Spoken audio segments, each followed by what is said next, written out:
you go. Everybody's paying attention. Great. So welcome to our session. It has a pretty long name, so I'm just going to put it out there. It's how Lync delivers value by changing user workflow and accelerating execution. So if I walk here, am I in someone's way? As long as I keep moving, right? So I'm Cornel Bullens. I've got my two colleagues with me, Brian Brederhoeft and Darren Inman. Hello. They will also be presenting. So for today, for the agenda, we've set up an agenda for today which talks about how.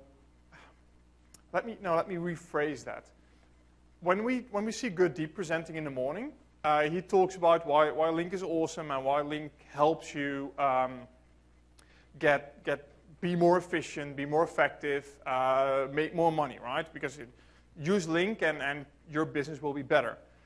And what we've done is we've tried to quantify that, to take a look at how does Lync actually do that. So we've gotten 3 scenarios, which we'll talk through. It's the traveling executive, and then my favorite, frustration-free meetings. And we have Darren talking about let's talk to the business. So those are 3 different style scenarios in which they're all real-life scenarios in which we've done something with Lync and actually helped the business be more effective. So this is really aimed at quantifying that. How does Lync make your business more effective? How does Lync and how does Lync do that? So I'll start with my Bob Dylan portion. I believe Darren and Brian are going to talk a little bit about themselves too before we get started. So I'm a UC Voice architect, by the way. I work for the Enterprise Communications Center of Excellence within Microsoft. I'll leave it up to Brian and Darren to do the rest of their own introductions. Yeah, my name's Darren Inman. I'm in the program office for Enterprise Communications, Microsoft Services. Good afternoon, everyone. My name is Brian Brederhoeft. I'm also part of the Enterprise Communications Center of Excellence. It's a pleasure to be speaking to you, and thank you for taking the time to actually come to our session. And I'll pass the floor back to you, Cornel. Yeah, so before we sort of go through the sessions, we'd like to get a glimpse of the room, of who's what. I don't know if you want to take that portion. Yeah, we were thinking about before this some of the scenarios that we wanted to speak about. We wanted to gauge in terms of your experience with Lync. And first of all, but just by a show of hands, who's deployed Lync within your organization today? Okay, that's great to see. How many of you are using conferencing capabilities within your organization? How many of you are using mobile in terms of your organization? Okay, great. And then how many of you call yourselves a really technical decision maker in terms of you're doing maybe some IT within your organizations? And how many are on the business side of the? Okay, that's what, half and half. Thanks for the questions. So we've got a nice even group. So some of the stuff will maybe sound a bit familiar. Some of the stuff will be new, we hope. And it's mostly about the scenarios that we're going to talk about. So let's start with Mr. Dylan. So I usually listen to music when I build presentation, and Bob Dylan was on, and I thought, well, yeah, that's so Gurdeep was talking about this concept of universal communications and how we move forward. And that's something that we're seeing more and more in the market. So when I go to customers and when I talk to them, so I know a lot of you have deployed Lync, which I'm very happy about. And a lot of customers that I talk to are actually, when they ask me questions and I talk to them about Lync, they're saying things like, well, when people chat, yeah, it's going to be private stuff, right? It's not going to be work-related. It distracts from doing their job.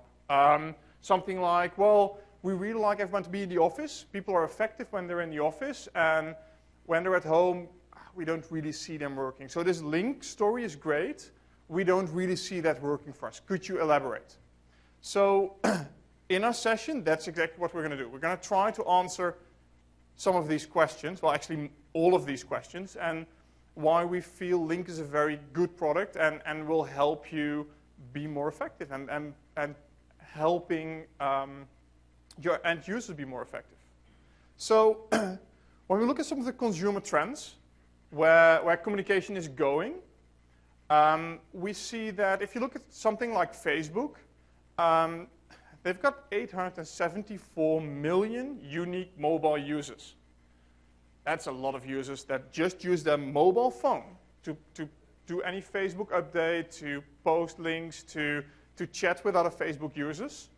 When we look at something like Skype, we've got 33 million hours of calls.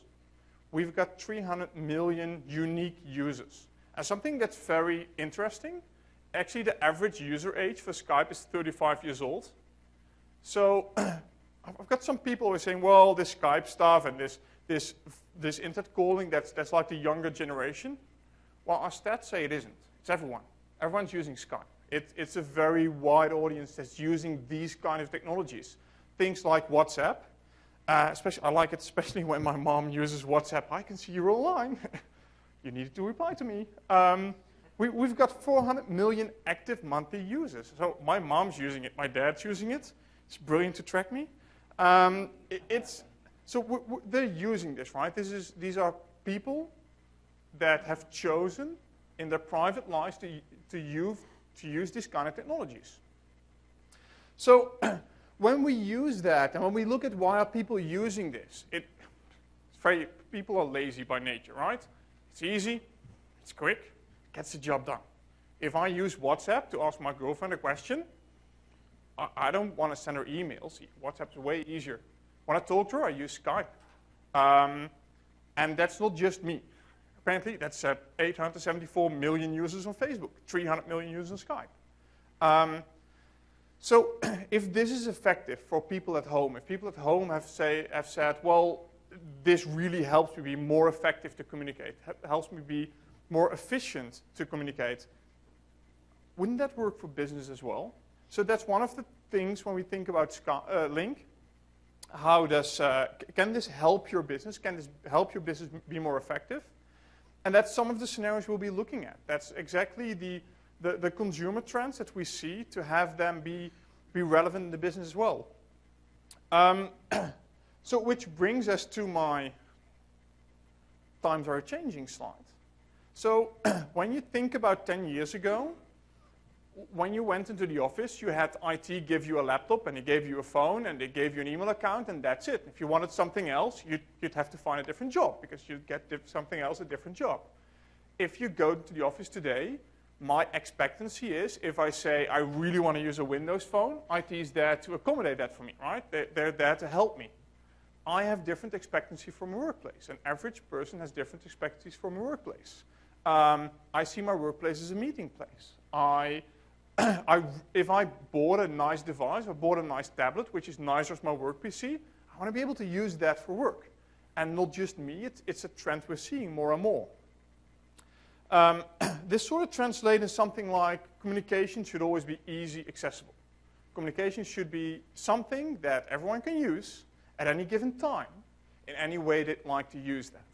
So we'll walk through some scenarios in which you can see how businesses have used these forms of easy communication using Lync to make their businesses more effective and lean. So I'll give it over to Brian, who's going to talk about our traveling executive. I was searching for some slides in terms of a very interesting story, and I think we all enjoy what I'm about to show you in terms of really an executive that's actually stepping through a very mobile scenario. And I think about my own experience inside of Microsoft, and I'm sure you all have the same experience, that we are very mobile today, and we are working in very dynamic environments, whether it be inside of our offices or really that connected experience when we're either at the coffee shop or we're working from home, or we're kind of catching up. And the story begins with really a traveling executive. Let me see if I can advance. And in this case, we meet Ali. Okay, Ali is really a manufacturing production executive who uses Lync to stay connected within, really from any location. He does that, and the story begins by basically organizes a video conference, and in a manufacturing scenario, he learns he's got, in this case, a Lync room system on the far end, so he has a very high fidelity experience with remote users within the organization. and then we can actually connect with other people who can join remotely. Previously, we actually were tied to an audio connection where we had a disconnected experience. For me as an end user, this was an awful experience because I couldn't see when someone was showing me slides, et cetera. And now I can actually have an improved experience even though I'm working remotely.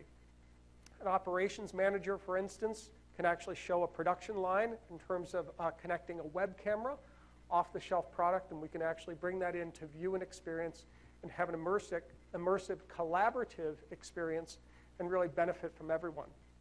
So in this case, maybe the VPs actually said, I'd really like a status call for the next morning to really find out if we have a production issue, and in this case we do, so we need some resolution on that. I think we've all been in these types of meetings as well. So the next morning, Ali actually turns on his mobile phone, and whether it be via GPRS connected environment or via a Wi-Fi connected environment, we have a very rich immersive experience in terms of having all that information, access to presence in information, regardless of where these people are in the world. He sends an IM to confirm yesterday's production issue has been resolved. And in this case, we're still in this problem resolution area. Okay, everyone following thus far? Fairly simple scenario. After breakfast, he logs into his Surface, or it could be any other tablet. You saw Derek this morning actually demoing a variety of different tablet environments. And then in this case, he's at home, and he's actually, again, has that rich status and view people whether or not they're online or offline. And in this case, he calls the plant control room via Lync to get a report on the incident. So he's using the voice modality inside of Lync. We see the status, and we can connect to that individual, and then we can learn about an update. We transition to Ali joins in on a status call, and basically using his tablet, he can actually have a one-click experience, which Cornelia will show you later on, in terms of joining the conference. So again, we're alleviating a lot of long passwords or hard to remember passwords or difficulties with multiple modalities. Ali uses the whiteboard to illustrate the equipment, something I'm very passionate about. I'm a very graphical individual, so I'm always using a whiteboard when I'm using Lync. And then in this case, he's sharing a risk management plan with the attendees as well. Ali has to leave the meeting early. And in this case, he's got to run to the airport. Okay, so in addition to Lync actually providing a rich experience to be able to transition to different USB devices on his device, whether it be I can transition from a headset, maybe to a wireless headset, and have that rich experience, I can also transition to my mobile phone. In this case, we're egressing out of the PSTN, and then we can actually just transition. I can still be connected and have a rich experience, even sharing some of the content on my mobile device. And also, while waiting in line, we also have some unique features built into Windows Mobile Phone that we have that voice activation, which you all saw this morning. Again, that connected experience and as well. So if I think about, his flight's delayed, and in this case, he's using Skype Enterprise for Wi-Fi, available in about 190 airports worldwide, and basically using that as a Wi-Fi connection and really being able to update. I can have a rich experience seeing presence as I'm connecting into a SharePoint site. I can make some changes to a PowerPoint presentation, and in this case have an IM chat with legal because I see that they're online from the SharePoint site and have that immersive connected experience back to my team. So when he arrives at the customer site, he can connect to the Wi-Fi. He chooses to ring his phone, tablet, or both, and he can do that from his mobile device. And basically, Ali receives an equipment alert via Lync, and Ali finds all of it an available service worker who can actually work on and resolve this equipment problem that we have. All via the presence information on Lync Mobile. And in this case, he initiates a chat and escalates it to a call. So we have that IM to escalation value. And then ultimately, a service worker is on site, uses his device, and then basically can actually do a federated call with a provider or an available representative, and then we can actually have a rich experience in doing some issue resolution very quickly again, via this federated capability. And when the issue is resolved, then the worker actually sends an IM to Ali, and then basically receives an instant message on his Lync mobile environment. So we have issue resolution here in a very connected, rich experience. So, and then again, back at the hotel, Ali can actually connect with his family. So being able to have that connected experience even then when he's remote. So if I was trying to map these capabilities in terms of what does this mean for you as an individual, I think all of us in the room are often asked to build business cases and really prove this to the business in terms of the capability. So what I tried to pull out were the various workloads that we were talking about. In this case, meetings and collaboration, external communications, and then some mobile security and some manageability that we all have to be concerned about. So I tried to map the capability and then also the value to the organization.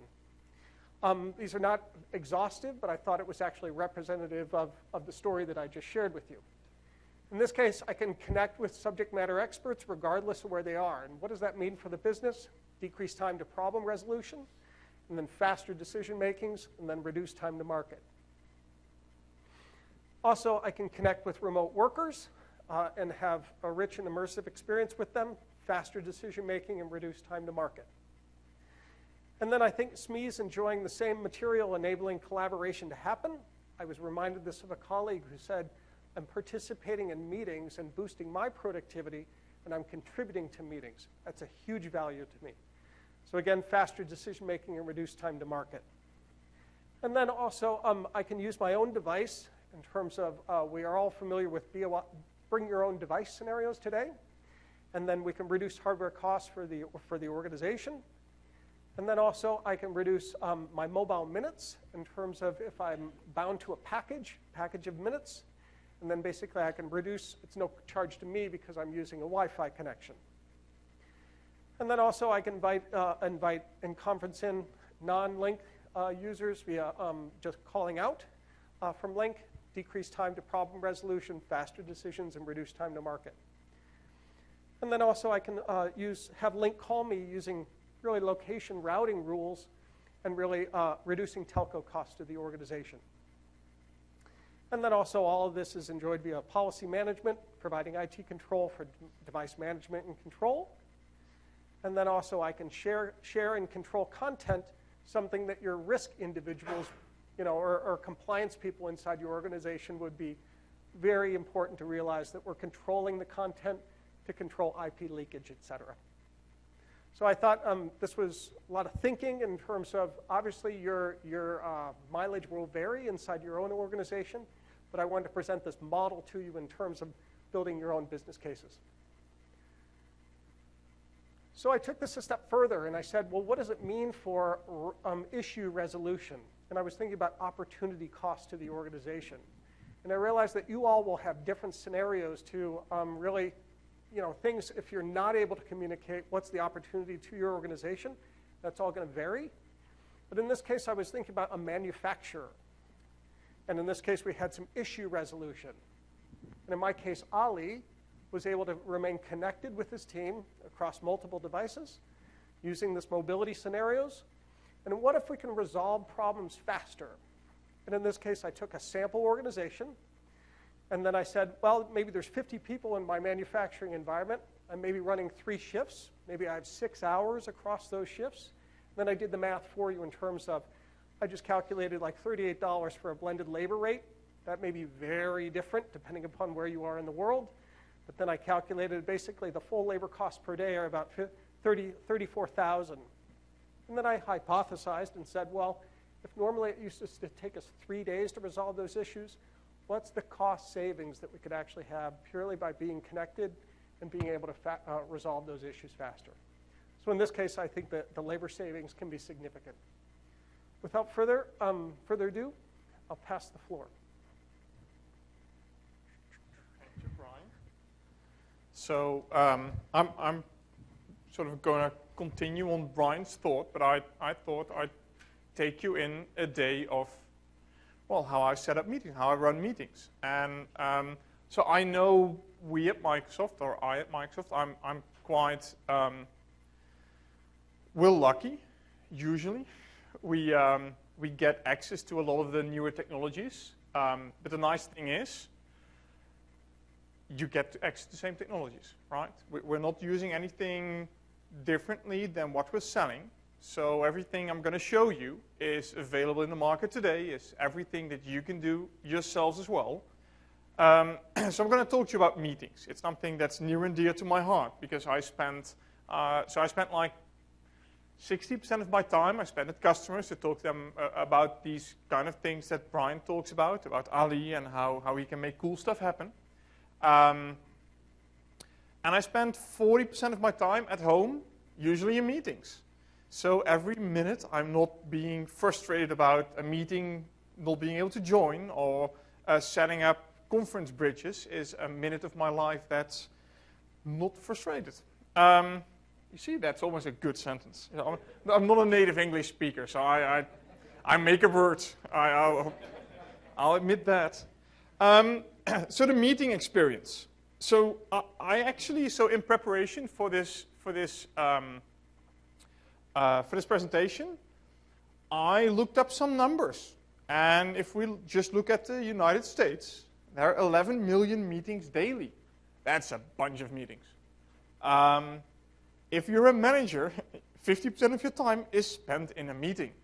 And for those who are managers, this should be a sort of a reassuring number by now. You're not doing anything wrong. This is the way it is. 60% of all meetings end before all decisions are made. Yeah, I recognize that number from some previous jobs. There's a Harvard professor, and I have a source. It's Nancy Kuhn. She spent a whole dissertation on how much money does it cost businesses every year because of meetings that don't take place the way they should take place, because of people taking way too much time to join, all kinds of different reasons why a meeting didn't succeed. That's $37 billion. That's a lot of boats, I guess, well, if you want to buy boats. It's a lot of money. So if we could make those meetings just better, if we could make sure that when you go into one of these meetings, what has to happen actually happens, and if we can change like 1% of those meetings to be a better meeting, that's $370 million US. That's a nice number. I'd like to have that. So in effect, by getting these meetings, I found this comic from a guy that has a website that's called Toothpaste for Dinner. I don't know what it says about him, but he makes nice drawings. And I recognize this portion. So I've been to these kind of meetings. I couldn't make it to this meeting, so I asked my secretary to schedule it for never. I've had that feeling before for certain meetings, because we spent 30 minutes in a meeting discussing who wasn't there and who should be there and why we couldn't proceed. And I hope I'm not the only one feeling that. Maybe I'm in the wrong meetings, but I think we can all relate to that. That's why, me personally, I hate conference bridge meetings. Because the first 15 minutes of my meeting will be, we're having a chat, and then there's a ding-dong, and then there's a silence, and then there's a name, has joined the meeting. Sure, that's fine. Let's wait. Okay, we can continue again. And then the next ding-dong, because coming on time to a meeting is very interesting for some people.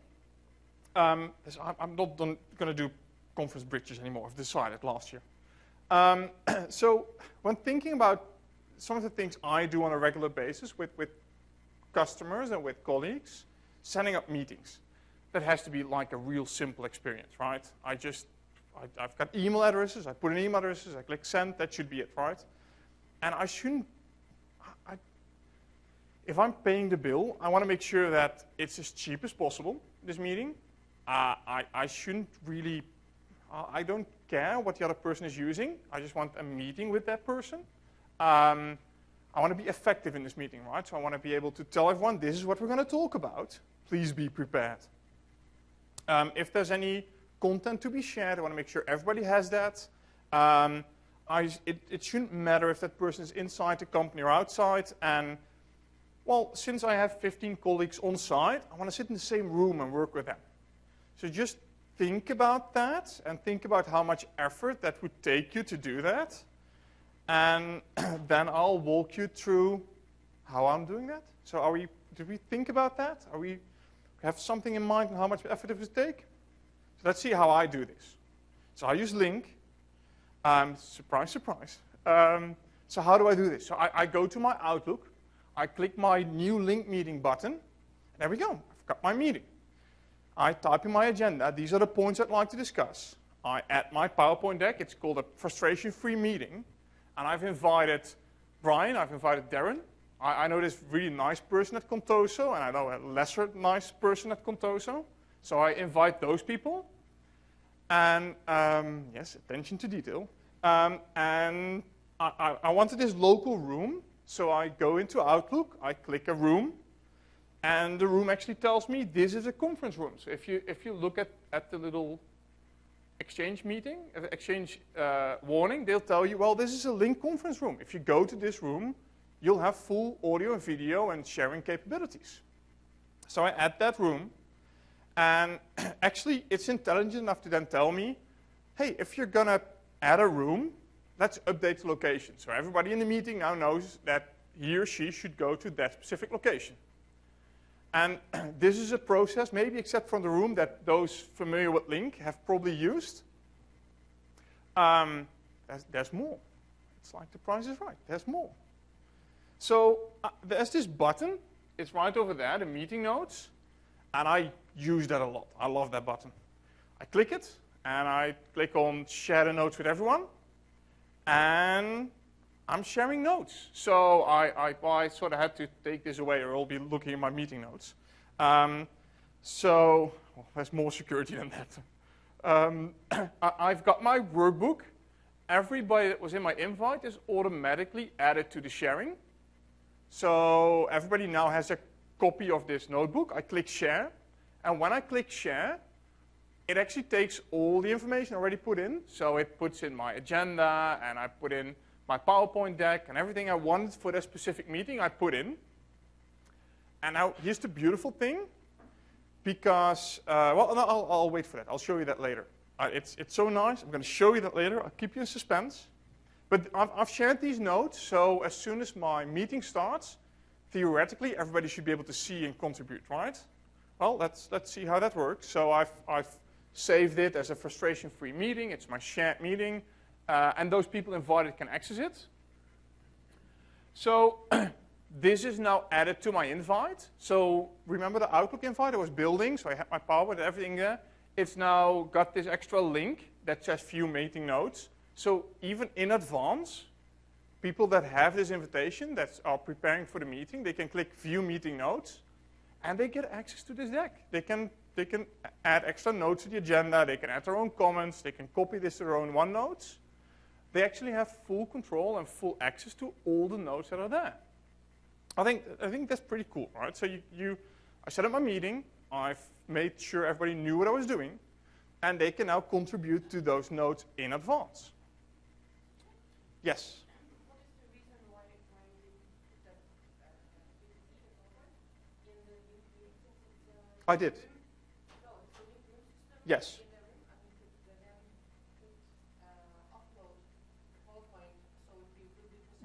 That is a really good question. So the question is, why didn't I put the PowerPoint uploaded to the Lync room system?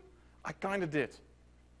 And so when I send out the email, I just drag the PowerPoint in my email, and that's all you need to do. But you took away a bit of my thunder later on. But it's great. If you put a presentation in Outlook, it gets uploaded to the meeting automatically. There's nothing you need to do.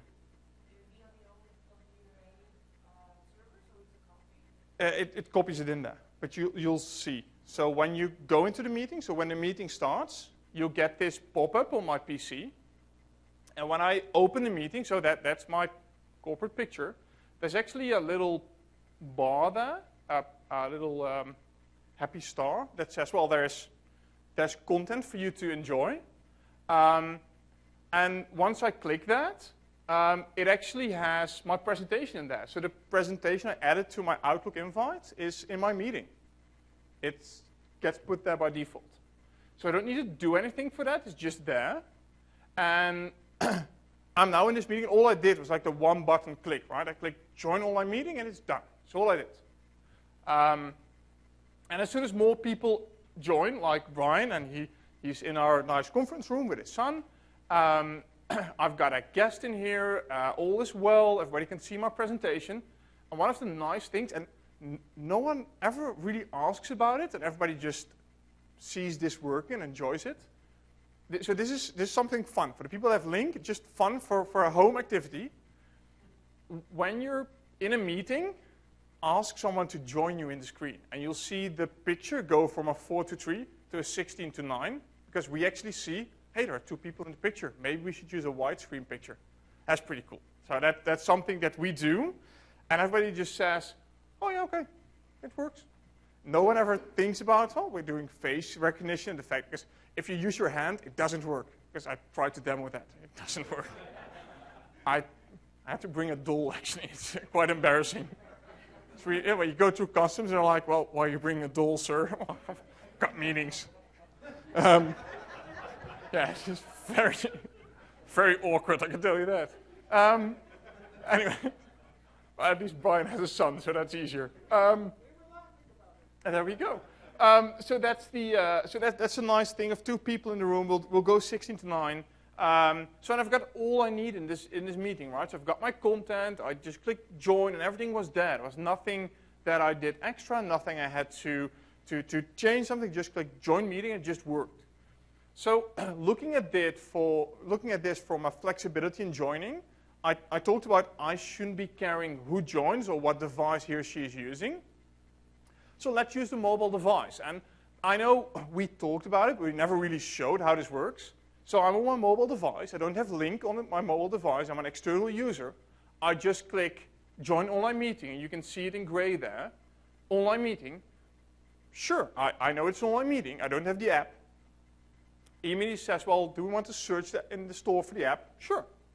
Gives me a 2010, 2013 client. They both work. My guess is, because that's what I'm doing, 2013 is newer, I want to have that one. They both work. I picked the 2013 one. At that point, I get the option, do I have credentials or am I a guest? Well, I'm probably a guest. Never heard of this Lync stuff, so I'll do a guest. Who am I? Well, I'm the nice person at Contoso. I fill in my name. So you see, that is why I don't fake screenshots. I actually do these screenshots.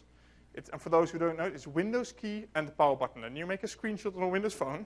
Figured it out. So you're in there. You click you give in your name, join your meeting.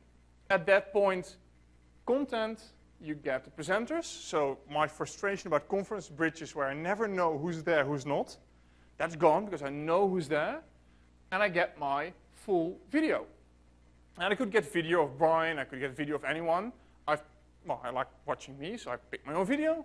I got my deck. I've got all the modalities available for me to look. And this was, so I really took a screenshot of every step I took. This is all it takes. Online meeting, search for an app, Lync 2013, this is me, done. It works. This is Wi-Fi, so, or 3G, whatever you want, 4G, GPRS, it just works. Which alleviates a lot of frustration in these kind of meetings. You click the button, it works. So what if you have a different machine, or you want to use the web because you've got a tablet for whatever reason, you don't have a desktop client, don't want to install anything? We use flexibility in joining from the web. We got our web app. This is the not so nice person at Contoso. He joins through the web. Join the Lync meeting, and that's it. I get one person is waiting in the lobby. I admit that person. At that point, the person in the meeting has full functionality. Audio, video, PowerPoint sharing, can control PowerPoint, can control attachments, can do everything they like. And remember the OneNote we started off with that meeting? So during the meeting, and I called it creating memories because I'm a bit, I was in a very, well, I was listening to Bob Dylan, right? So in this meeting, I actually have the meeting notes I started before. I click the meeting notes. Actually, it's the 11th of February, so we prepare for these meetings. This is not done the day before the meeting starts. So I click on the meeting notes, and at that point, not only do I have my notes, but actually we have all the people that are in the meeting. They get added with all their information. Link addresses, they get their email addresses added. All content that we have and all information we have about these people is added to my notes. So if I need to find something about that person, click the name and I can contact that person. So how many people knew about this OneNote integration in Lync? Oh, a couple. Very good. I like that.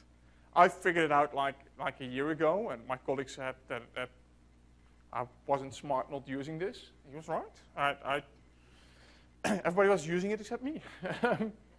So this is one of my favorite things. I click add the notes in advance, and I know that when we start, and when I ask one of my colleagues, so did you get the notes? And he says no, he's probably lying.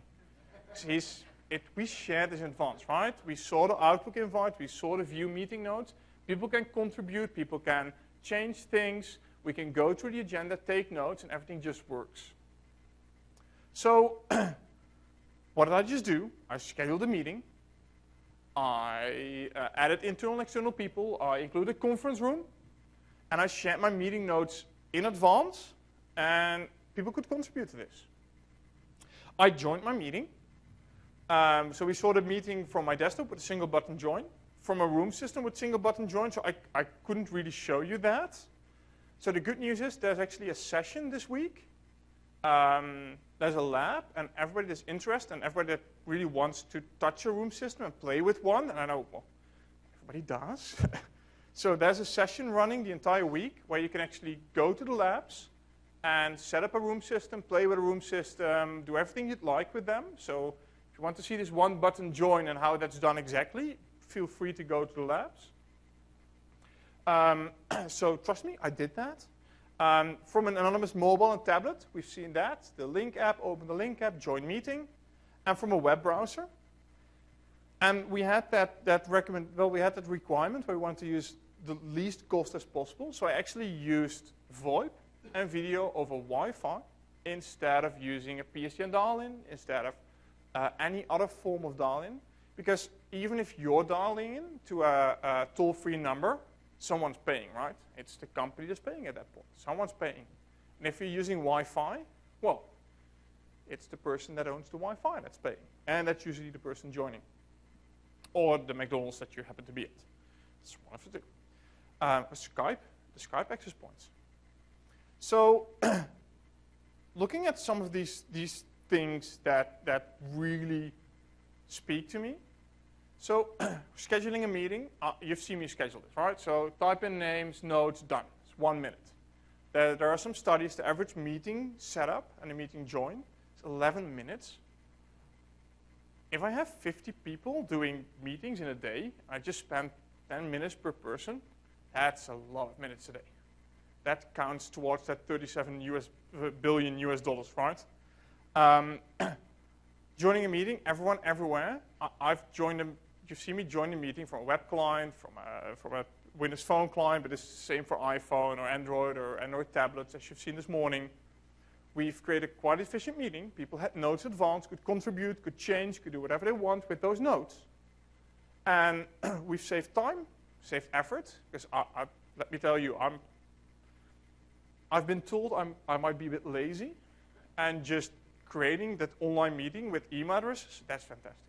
That fits exactly into my pattern of doing the most with less effort. We're addressing that 37 billion US dollar loss by just making sure that people want to use that. So I started off with why are people using certain things like Skype and Facebook, and why are they using that to message and using WhatsApp? Because it's quick, it's easy, it gets the job done. So this was kind of quick, and it was very easy, and it did exactly what it needed to do. Saving time, effort, increasing efficiency, increasing effectively. Just completing meetings the way I wanted them to be completed. So these are some things that I wanted to take you through, some real things that I do. So this was really my Lync client. These were my Lync notes. There was Brian and there was Darren involved. There was nothing fake here. This is exactly what I do on a daily basis. Well, not today, I guess, but usually.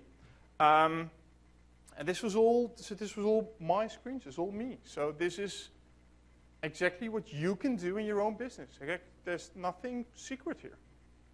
I don't think we talk enough about that. So that's what I want to share with you, which means I have Darren coming in, talking a little bit as well. There you go. So to stick with Corneel's theme, the times are changing, and I think everybody in this room kind of recognizes that, particularly when we think about where budgets are going in terms of IT spend these days.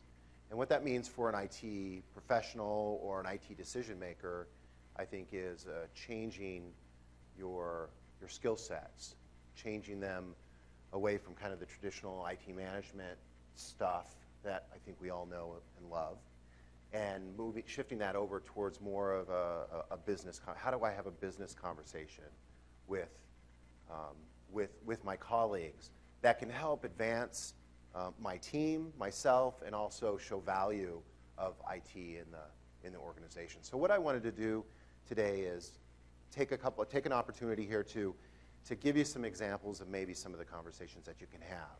And then also I wanted to show a scenario, real-world scenario, where this type of conversation translated into an opportunity at a particular organization where they are realizing tremendous value from that.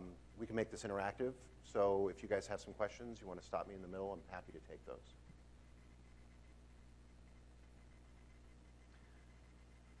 So what does this represent to you? What's the value of this guy? And it's a rhetorical question. You guys don't have to answer. You can just think to yourself. When I look at this picture, the value of this guy is the difference between me perhaps winning the championship or me losing the championship, right? So when I think about having the right person in the right place at the right time, and I apply this picture, it becomes kind of a very powerful notion, right? What's the value of that? So when you talk to the business inside your organizations and you talk to various people, maybe this is a simple question that you can ask. Say, you know, what is the value of having this goalie win you the championship? It could be the difference between, you know, $1 million, $2 million, $5 million, $10 million, $30 million as a professional athlete, perhaps.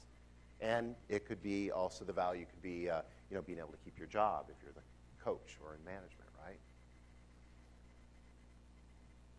Another set of questions that we throw out there when we're talking to business folks are, what if you could? And this could take many forms, right? What if you could do this? What if you could do X? What if you could do Y? You're in the business, right? So maybe differentiating you as IT decision makers versus business decision makers is unfair. Because as an IT professional, you understand the business, right? You do. Let's show the business that you know that. And so you think about the way the business works, whether it's manufacturing or healthcare or retail or financial, whatever vertical you happen to be in. There's problems that I'm sure you see in terms of the business that maybe you don't have specific authority over, but if you have the right contacts, you can start talking to these folks and asking them, you know, I've noticed that there's this challenge that we have. What if you could, because bringing the solution to the table is always better than just bringing the problem, right? So what if you could, in the case of my example that you'll see in a moment, surface your products more broadly, in other words, add to the top line, drive additional revenue inside of the business, and leverage your assets more effectively. That's saving money, right? That's cost savings. If I can leverage my resources and get better productivity out of my resources, whether they be human resources or capital assets or whatever, and if I can use those more effectively, I'm saving money. And then lastly, of course, we're all interested in making our customers happy.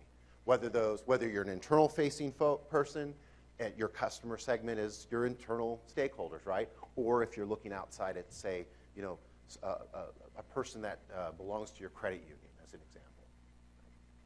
So very simple questions. What if you could do this? Would that make you happy?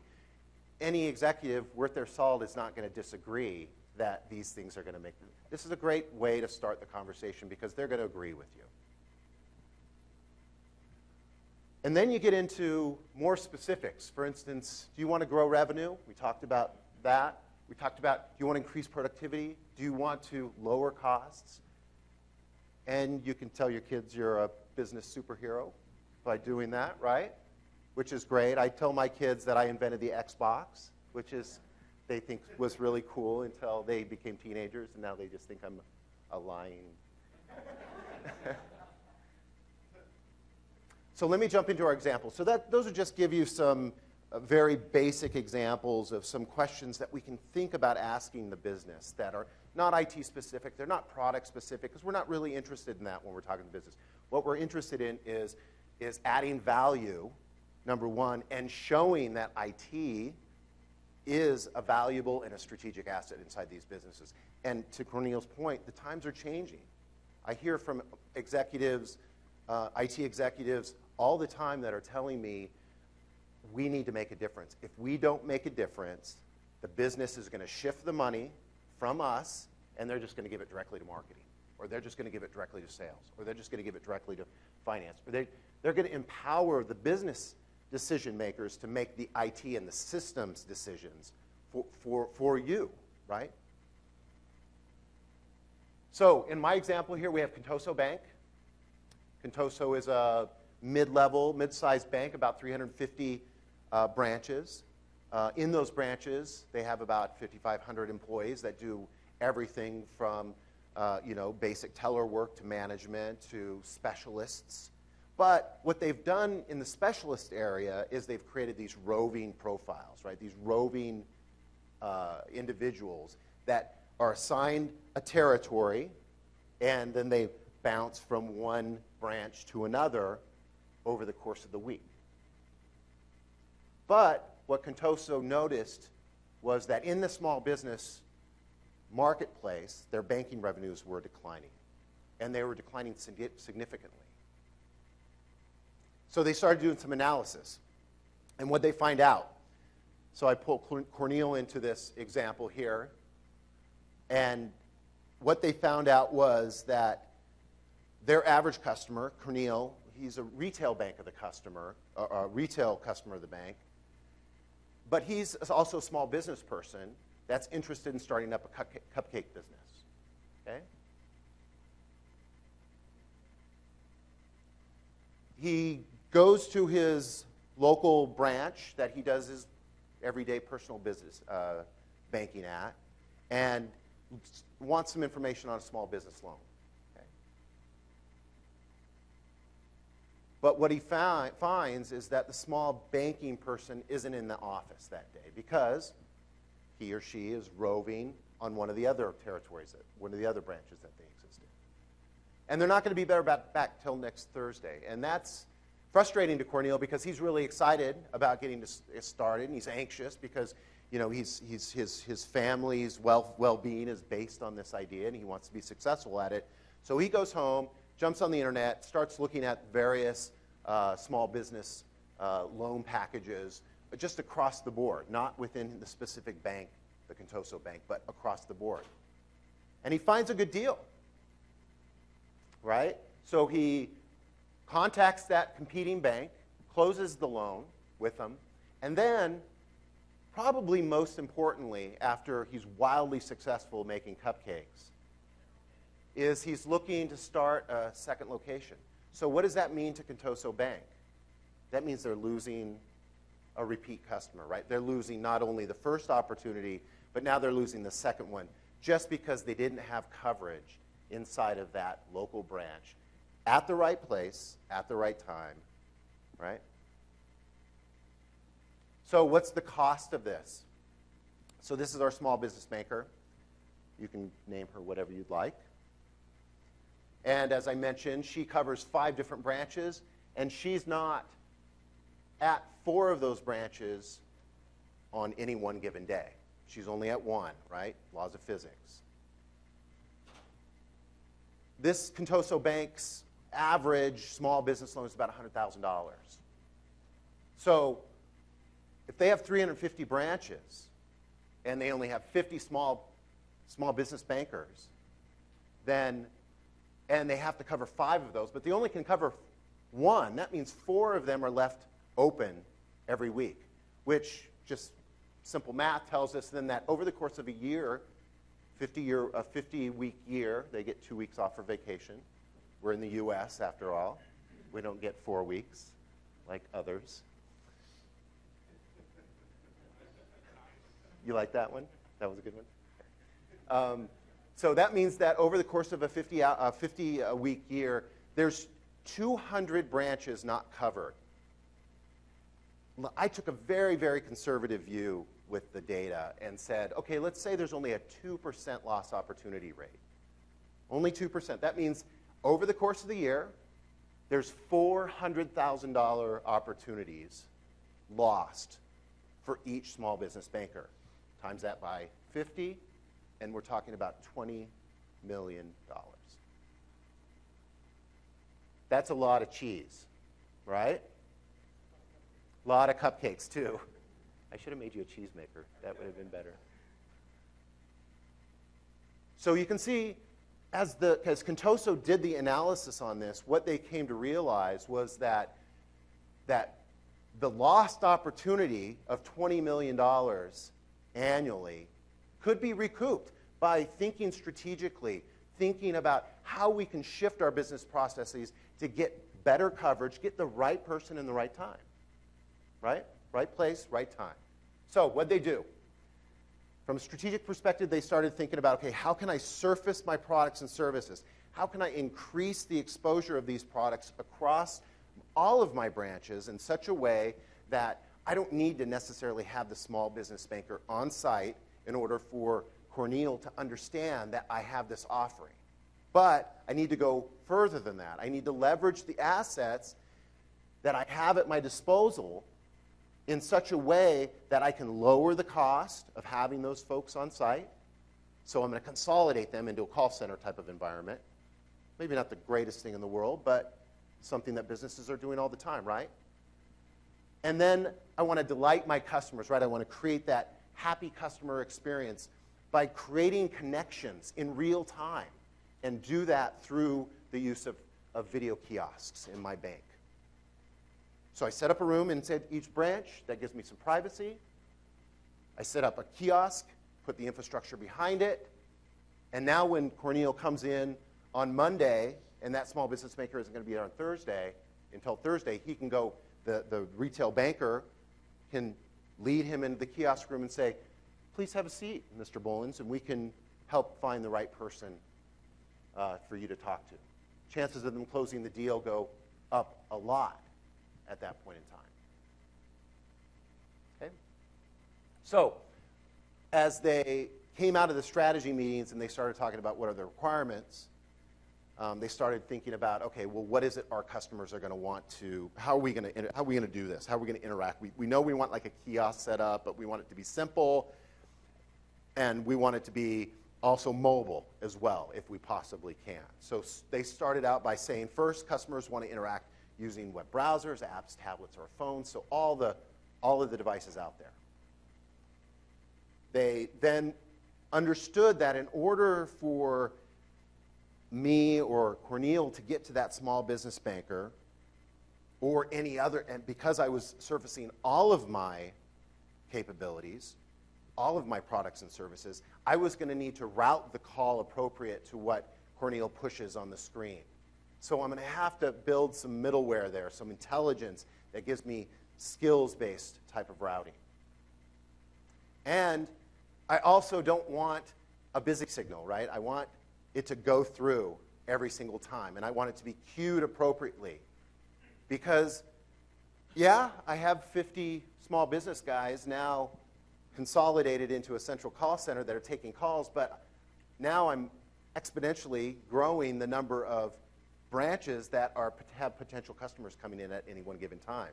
So I have to think about my capacity planning from a human resources perspective, but I also have to think about what's their availability. So leveraging the presence model inside of Lync was what they chose to do to determine whether or not that small business banker was available to take Cornel's call at that point in time or not.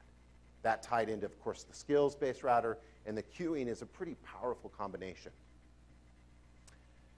They, Contoso in this particular case, they are doing IM.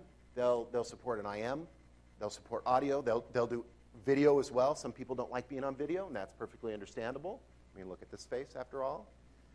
So if they don't want video, they don't have to have it. So there's some options there for the customer when they go into these kiosk rooms.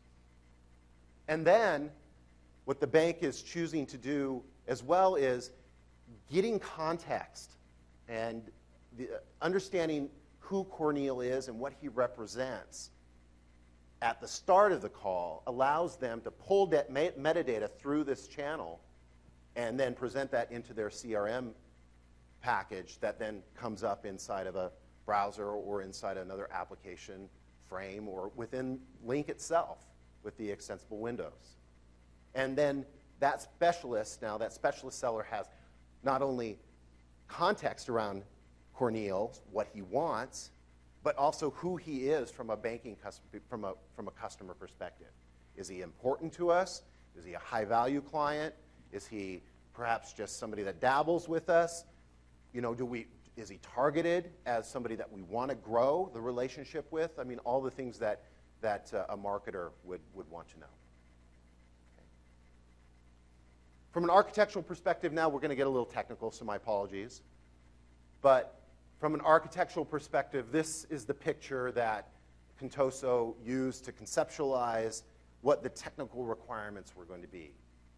And it's a very simple block diagram that just talks about what the channel is, what the middle tier is, and the transport is, and then what the client is going to look like as well. And in the middle is this skills-based router. We believe that the concept of skills-based routing is a super powerful one that can be used across so many scenarios, this just being one of them. So finding opportunities to integrate your communications platforms into things like skills-based routing, things like CRM, it's the future of what we're talking about from a communications platform perspective. What does the workflow look like? So somebody comes in with a laptop with a webcam, or maybe from home. From home they might do it, right? Or they go in and they have a kiosk using Lync 2013 and some queuing and routing logic. They'll hit an agent in the call center based on that skills routing. That goes up to the agent, who then can choose to do printouts. Now, this is an interesting concept here, this output printing. What this customer is doing is they have printers that sit right next to the kiosk inside of the bank. And through some IP logic, they were able to distinguish where the call was coming from, pick up the IP address, and then direct any outputs to the printer that's sitting right next to the customer. So that solved a private, in the U.S., we have privacy laws in other places of the world as well. And having printouts just go randomly with sensitive data is illegal. So they needed to find a solution for that, and that's how they did that. And then from an example UI, I can't show you the real UI of it, so we mock some stuff up here, and you can see that we're not talking about financial services here, clearly. So you could imagine a kiosk or a laptop, a hardened laptop or something like that has a full screen view, that has simple touch button, large button interface where I can just say, okay, what am I interested in? And this could say cupcake sales. It could say, alchemy guitar lessons, which Lester and I are big fans of, or space travel, all these other types of things. After I click on one, then the queuing engine takes on, and it would show progress, the progress bar, and indicate to me, much like an IVR would in traditional call center environments, where I am in the queue, how long is my expected wait time. Providing information and that feedback back to the customer is super important, they found. After the call's connected, then our beautiful call agent comes online, Jesse, and in an embedded video window, we see the customer there.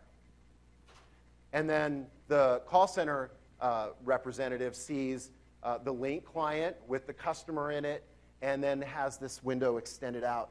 And within that window, the extensible window here within Lync, I can do just about anything I want, right? I can launch CRM, I could embed CRM, I could do all kinds of different stuff. Look up rates, for example, do real-time application work, loan application work, I mean, and other things. So really the possibilities are endless in that window. And just a shout back out to the work that's happening on the developer set that was announced this morning around the use of JavaScript with J-Lync name to be changed soon. This is going to become even easier to adopt, just because the coding skills that are out there around JavaScript, it's ubiquitous, right?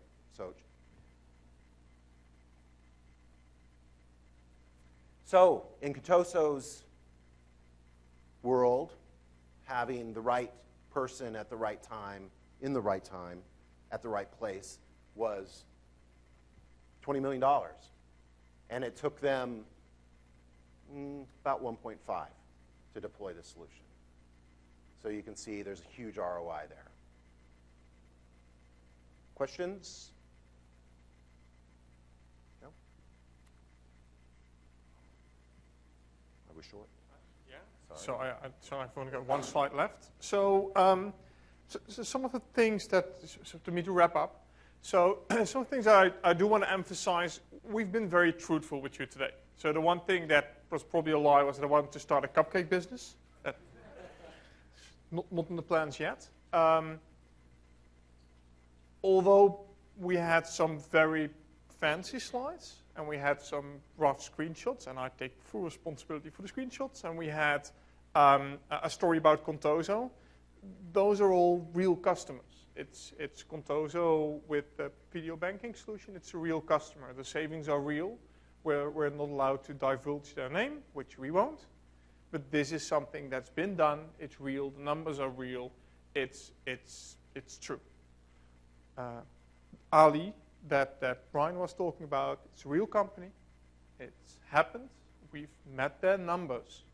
It was a successful solution, and those customers were all customers that said, those are great numbers. I hope you can realize them, or that Lync stuff is going out of the door again. And the Lync stuff's still there.